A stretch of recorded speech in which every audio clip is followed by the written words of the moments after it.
Hey, today we'll be reading from John chapter 5. Sometime later there was a feast of the Jews, and Jesus went up to Jerusalem. Now there is in Jerusalem near the sheep gate a pool with 5 colored colonnades, which in Aramaic is called Bethesda. On these walkways lay a great number of the sick, the blind, the lame, and the paralyzed. One man had been an invalid for 38 years. When Jesus saw him lying there and realized that he had spent a long time in this condition, he asked him, "Do you want to get well?"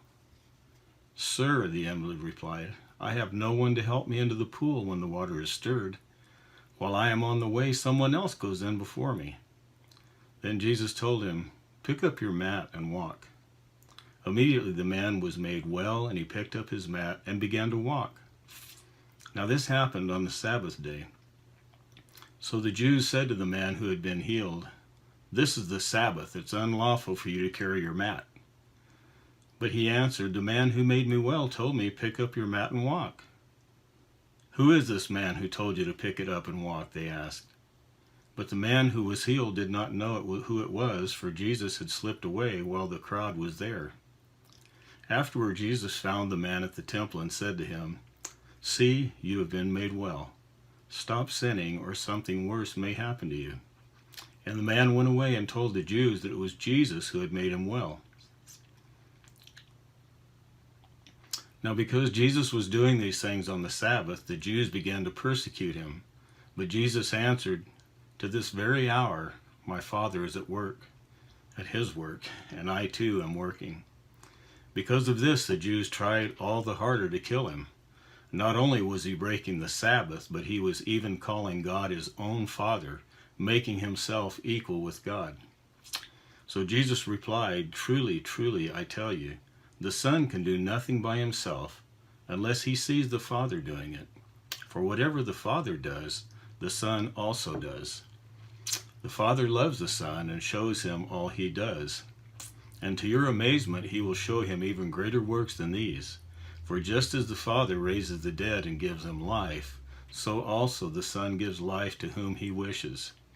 Furthermore, the Father judges no one, but has assigned all judgment to the Son, so that all may honor the Son just as they honor the Father. Whoever does not honor the Son does not honor the Father who sent him.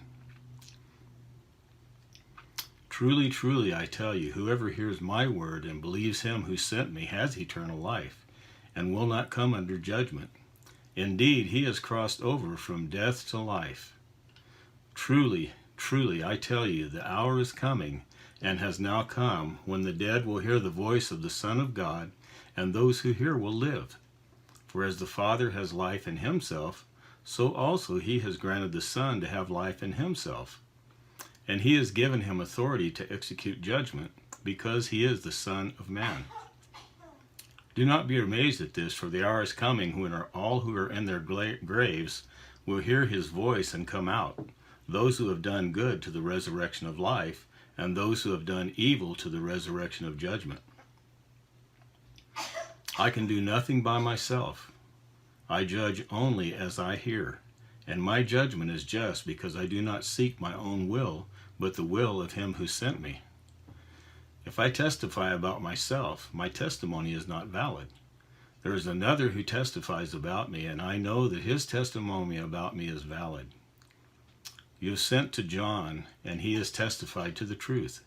Even though I do not accept human testimony, I say these things so that you may be saved. John was a lamp that burned and gave light, and you were willing for a season to bask in his light. But I have testimony more substantial than that of John. For the works that the Father has given me to accomplish, the very works I'm doing, testify about me that the Father has sent me. And the Father who has sent me has himself testified about me. You have never heard his voice nor seen his form, nor does his word abide in you, because you do not believe the one he sent. You pore over the scriptures because you presume that by them you possess eternal life. These are the very words that testify about me, yet you refuse to come to me to have life. I do not accept glory from men.